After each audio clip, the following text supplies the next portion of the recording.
The year is 1347. A merchant ship drifts into the harbor of Messina, Sicily. The dock workers rush forward, eager for cargo and news from the east. But as they board the vessel, they freeze in horror. The deck is littered with. The few sailors still alive are covered in grotesque black swellings, coughing blood, delirious with fever. The harbor master orders the ship away immediately. But it's already too late. The rats have scurried down the mooring ropes. The fleas have found new hosts. Europe's population had exploded. In 1300, nearly 80 million people lived across the continent. Cities were bursting beyond their ancient walls. London, Paris, Venice, Florence, these weren't small villages. The economy was booming. The medieval warm period had brought centuries of good harvests. Trade routes stretched from England to China, protected by the Pax Mongolica. A merchant in Venice could order silk from Hangzhou, spices from India, and furs from Russia. Universities were teaching philosophy, medicine, and law. Gothic cathedrals were rising toward heaven, showcasing engineering prowess. 6,000 miles east of Paris, in the wind-swept steppes of Central Asia, something ancient stirred. Yersinia pestis. A bacterium. Invisible to the naked eye but ruthlessly efficient. For millennia, it had lived in the burrows of marmots and ground squirrels in regions of modern-day Kyrgyzstan and Mongolia. Climate records suggest a period of extreme weather, droughts followed by flooding rains.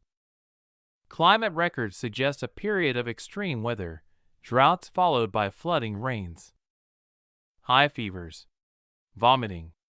And then the buboes, painful, black swellings in the lymph nodes.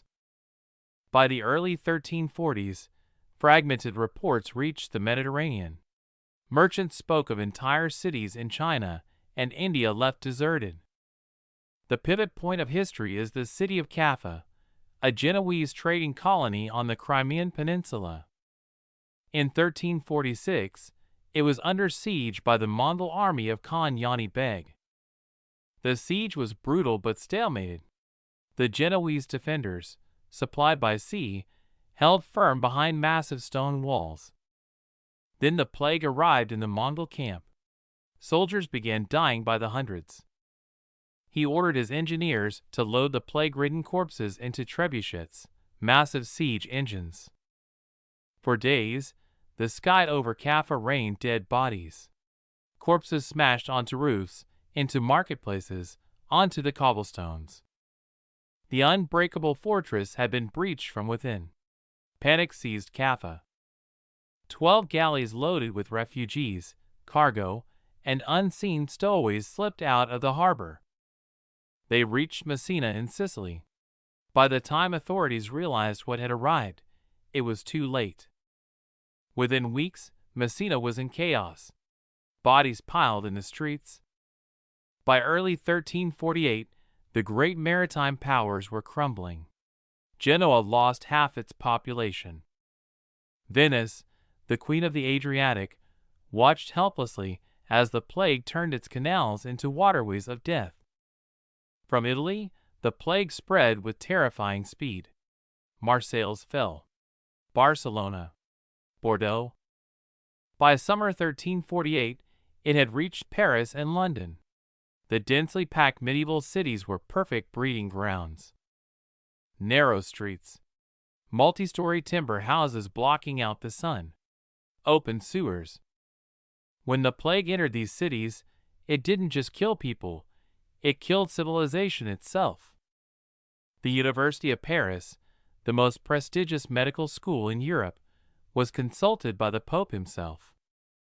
So doctors advised people not to bathe, believing it opened the pores to corrupted air. They burned aromatic woods like juniper and rosemary. They bled patients who were already dying. They burned aromatic woods like juniper and rosemary. They bled patients who were already dying. Fathers abandoned dying sons. Wives fled from husbands. The sick were sealed inside their homes, and left to die alone. Giovanni Boccaccio witnessed the devastation of Florence, which lost 60% of its population.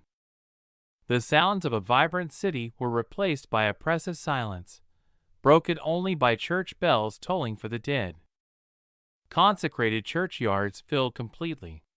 Authorities dug massive plague pits, trenches where bodies were stacked in layers. People flocked to churches, praying desperately for deliverance. The flagellants swept across northern Europe.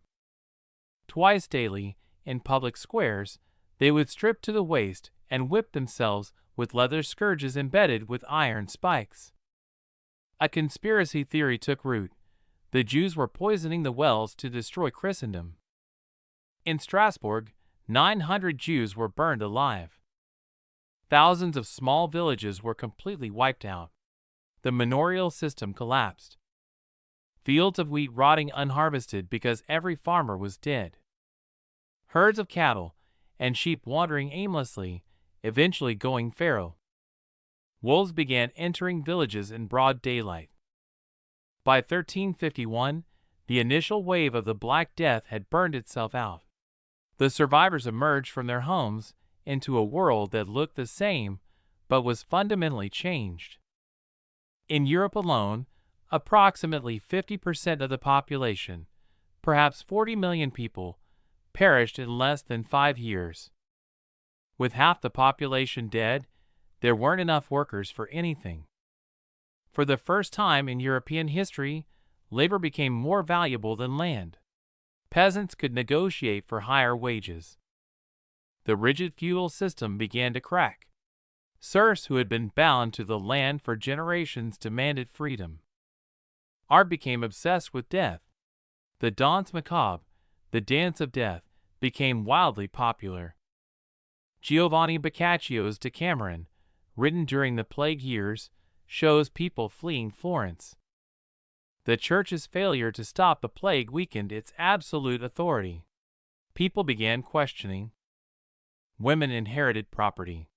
Young people gained wealth and independence earlier. Social mobility increased. The plague returned in recurring waves every few years for the next 3 centuries. 1361, 1369, 1374. Cities developed public health measures, quarantines, plague hospitals, health boards. People learned to live with the constant threat of plague.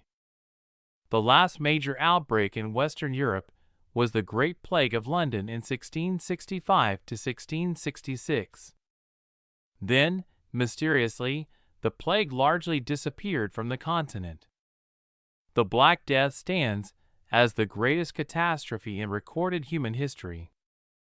The world that emerged from the plague was more modern. In many ways, the modern world was born in the plague pits of the 14th century. And then came 2020. Suddenly, empty streets felt familiar. Because it isn't about medieval Europe. It's about what happens when a microscopic pathogen meets a connected human civilization. The Black Death killed half of Europe. But the other half survived, rebuilt, and created a new world.